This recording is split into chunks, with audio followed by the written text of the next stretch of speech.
예, 이렇게 광주에 와서 저희가 그 정책을 이야기하고 또 광주 발전에 대한 저희의 생각을 나눌 수 있는 기회를 갖게 돼서 정말 감사하고 우리 영광입니다.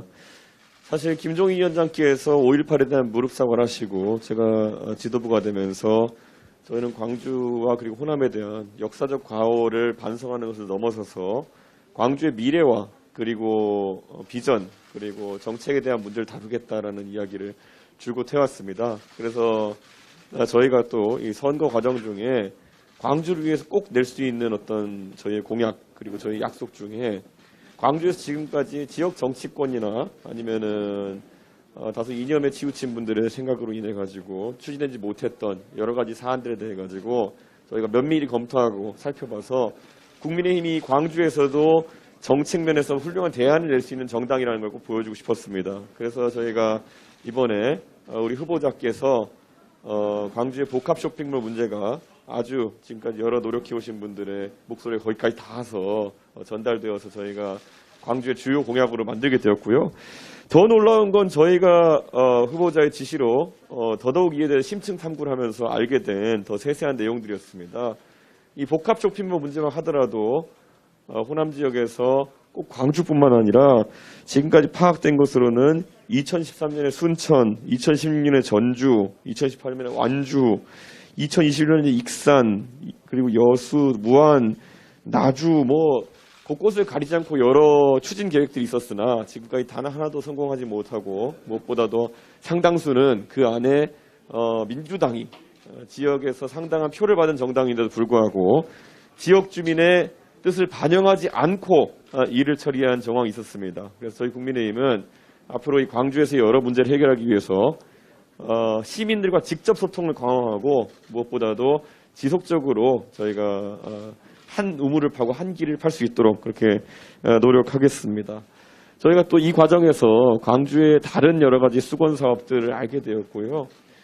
지금 사실 인터넷상에는 광주에 없는 여러 가지 시설물에 대한 글들이 많이 올라오고 있습니다. 그런데 결코 그것이 어떤 지역에 대한 비하나 조롱으로 가지 않고 오히려 실질적인 도움을 드릴 수 있는 방향으로 저희가 우선순위를 가려서 좀 추리고 있습니다. 오늘 그런 문제에 대해서도 저희가 심도 있는 토론을 나눌 수 있으면 좋겠습니다. 그리고 오늘 후보자께서 서남 해안을 따라가지고 이제 내일 서부 해안을 따라서 내려오고 계시는데 후보자께서도 여기에 더해가지고 이번에 쇼핑몰 문제에 더해서 광주의 군공항 이전 문제라든지 여러 가지 문제에 대해 가지고 많은 관심을 가지고 계십니다.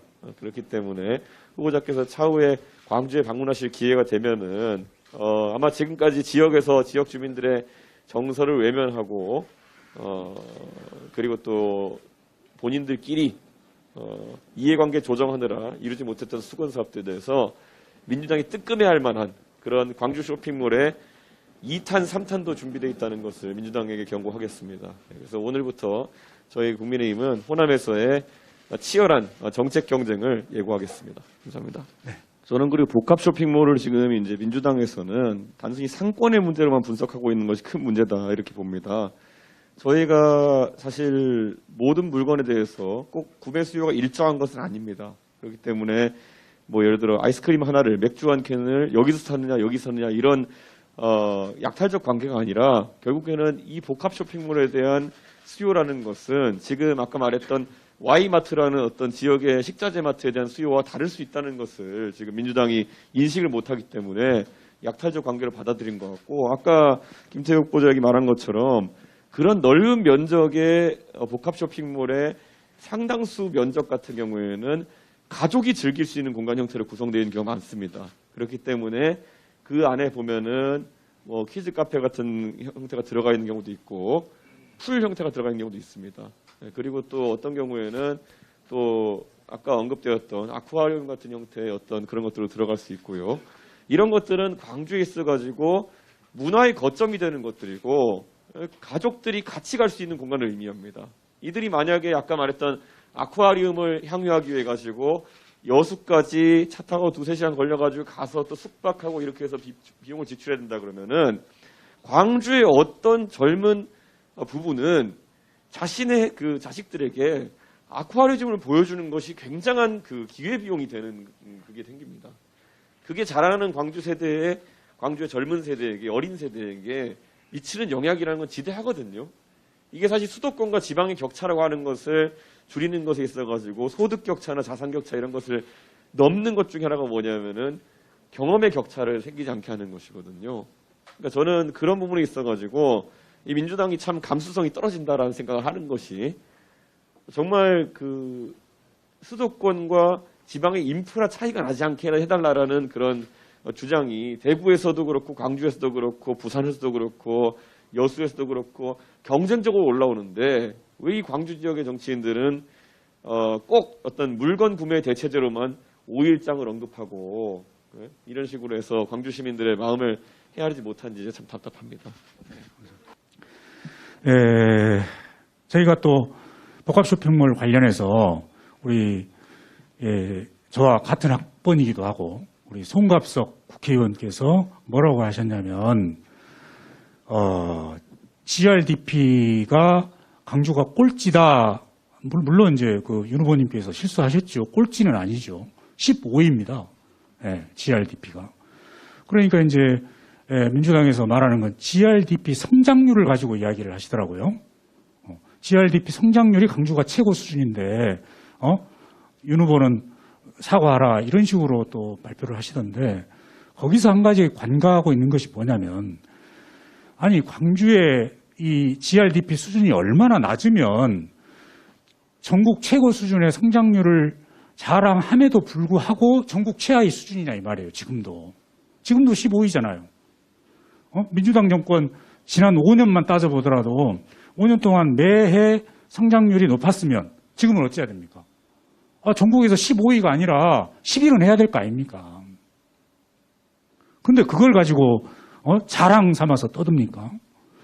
제가 오늘 그 중앙일보 칼럼에도 썼습니다만 지방 지방 균형 발전을 위한 특별 예산 2021년도 거 있어요. 2021년도 예산이 전국 광역시 중에서 광주가 꼴등입니다. 꼴등일 뿐만이 아니라 마이너스예요. 마이너스인 광역시는 우리밖에 없어요. 이게 뭘 의미하는 겁니까? 이것이야말로 광주 사람들은 가만히 있어도 표 찍어주는 기계다라고 보고 있는 거 아닙니까?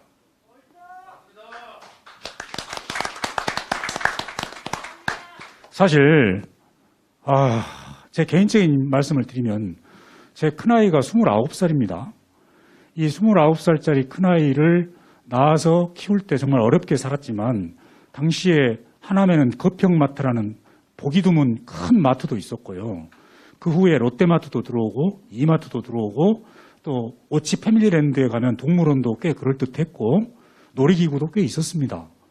그러니까 아이가 심심하면 마트에 데리고 가서 주말이면 시간을 보내고 장난감도 하나 사주고 책도 구경시켜주고 이러면서 아이를 키웠습니다. 그런데 요즘 우리 큰아이가 이제 시집갈 나이가 돼가지 않습니까? 요즘 이 20대, 30대 청년들이 결혼을 해서 지금 아이를 낳고 키우면 그런 공간이 있습니까? 그러니까 10년 전에 지어진 마트가 가장 새로운 거예요.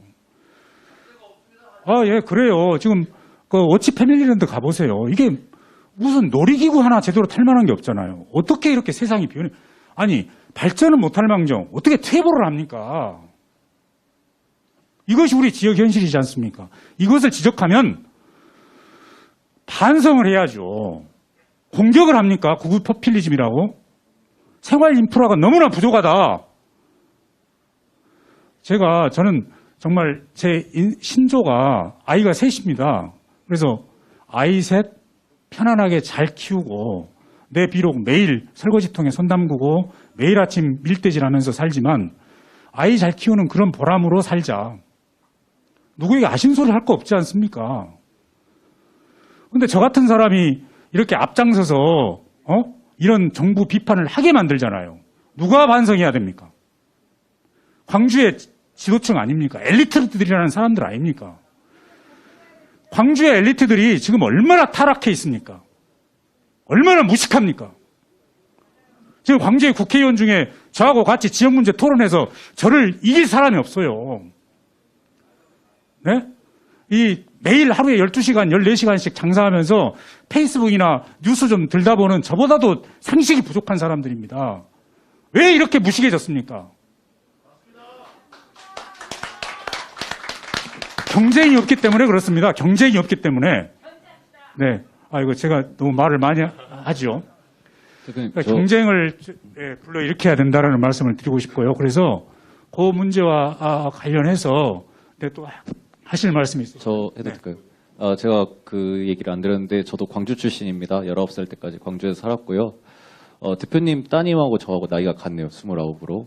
그리고 저희 집도 애가 셋인데 저 고등학교 때 이제 대학을 선택할 때 전남대를 갈까 서울로 갈까 고민하고 있을 때 저희 아빠는 이제 전남대를 가는 거를 추천을 했어요. 근데 제가 전남대 절대 안 간다. 나 무조건 서울로 가겠다라고 했는데 그 이유가 바로 이겁니다. 광주에는 그 어떠한 문화 인프라도 없고 쇼핑 공간조차도 없고 지금 제가 이 정책 나오고 나서 인터넷에서 여론을 보니까 저와 비슷한 또래의 광주 분들이 하시는 말씀이 스타필드는 어디 놀이공원이냐, 스타필드 들어가려면 입장료를 내야 되느냐, 뭐 이런 질문들을 하고 계시더라고요. 그걸 보면서 저의 고향 친구라는 생각에 정말 안타깝다.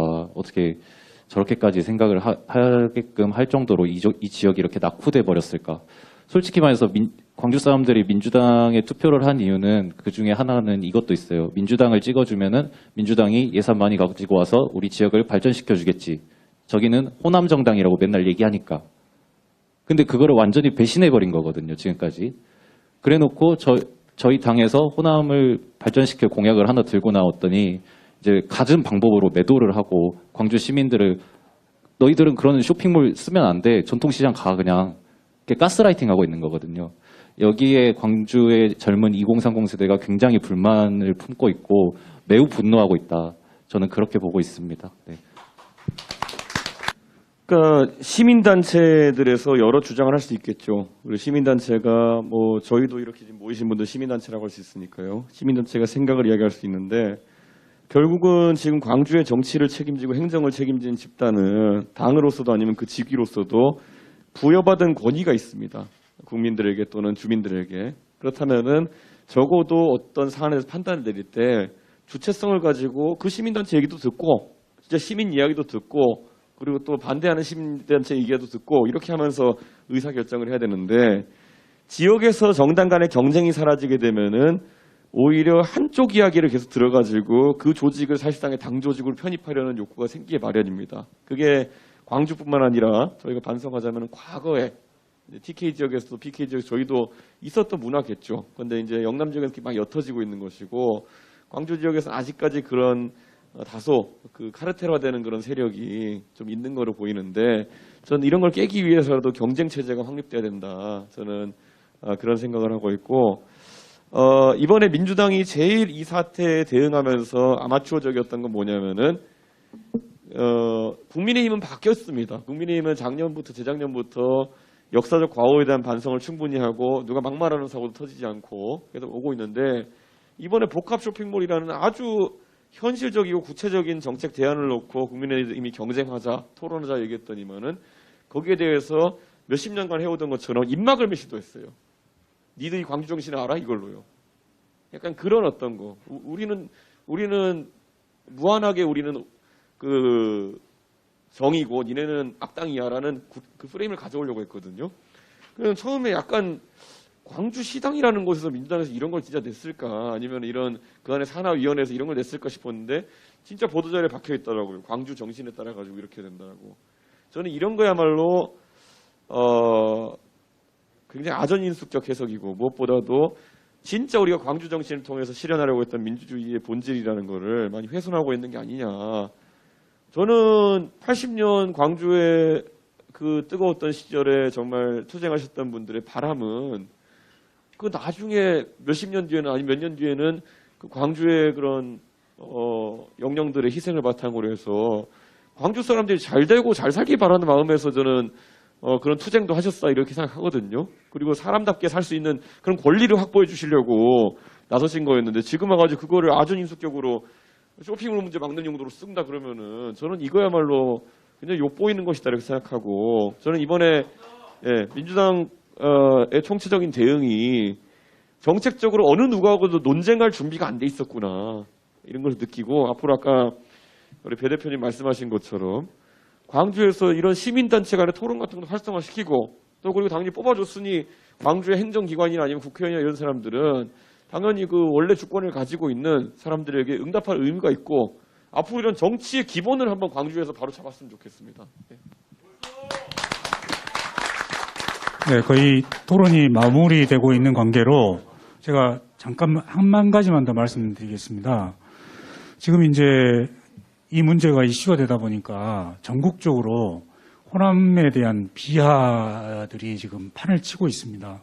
그래서 간곡히 당부드리건데 저 호남 사람입니다. 지금 40년간을 강주에서 뼈를 묻고 살고 있지 않습니까? 그리고 우리 50대 가장이 엊그제 우리 사랑방 자유 게시판에 그런 글을 올리셨던데 내 새끼들 전남대 보내고 조선대 보내서 강주에서 밥 벌어먹고 살게 하는 것이 소원이다. 저도 그렇습니다.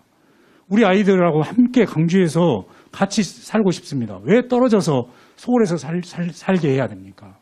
이게 우리 강주 50대들의 희망입니다. 얼마나 이게 서글픕니까? 우리 평범한 강주 시민들은 그러한 심정이 있습니다. 그리고 민주당에 대해서 무조건 지지하지 않습니다. 그런데 그럼 뭐냐? 그럼 누구들은 평생 그렇게 살아라. 표 찍는 기계니까 그러라. 이렇게 비난하시면 안 되고 대안이 없었던 것입니다. 강주에 우리가 민주당 말고 찍을 사람이 있었습니까? 이제까지 없었지 않습니까? 국민의힘 어쨌습니까? 제대로 된 후보 내려보내서 또는 후보를 키워서 뭔가 해봤습니까? 그래서 당대표님 오셨으니까 제가 마지막으로 한 가지 꼭 좀 부탁을 드리고 싶은 말씀이 네, 이제 금방 지방선거이지 않습니까? 강주광역시장 선거가 있는데요. 저희 회원분들 매일 난립니다. 심지어 우리 이준석 대표님 광주시장 출마하러 가자. 이거 뭐 제 이야기가 아닙니다. 저 지금 우리 단톡방에 그렇게 열화 같은 지지가 있어요. 그리고 그러니까 좀 이제 그 정도의 어떤 혁신적인 저는 그러니까 이랬으면 좋겠습니다. 원희룡 대표님, 원희룡 본부장님, 윤희숙 의원님, 우리 주동식 위원장님, 이런 분들 국힘 광주광역시장 후보로 나와서 경선하세요. 네, 경선해서 한번 일으켜보자고요. 이렇게 광주에 대해서 이런 애정과 노력을 좀 해주셔야지 광주 시민들이 뭘 하는 거지. 5.18 광장 가가지고 눈물을 흘리는 척한다고 그래서 이게 됩니까? 물으면 왜 꼭 그 제사의 도시를 만들려고 그럽니까? 당연히 5.18 영령들을 추모해야죠. 마음으로 해야죠. 진심으로 해야죠. 가서 누구 비석 밟는다고 그것이 되는 것입니까? 살아있는 사람들은 안 보고 왜 죽어있는 사람들에게 가서만 그러냐 이 말입니다. 그래서 그런 점들을 우리 민주당만 욕하실 게 아니고 국민의힘에서 철저하게 반성하시고 차기 지자체 선거 때 완전히 다른 모습을 보여주셔서 우리 광주 시민들도 정말 새로운 희망이 있구나. 그래서 더 이상 전국적으로 전라디언이라는 이런 비하를 받지 않도록 우리 국민의힘에서 앞장서서 노력해 주시기를 부탁드립니다. 네, 감사합니다.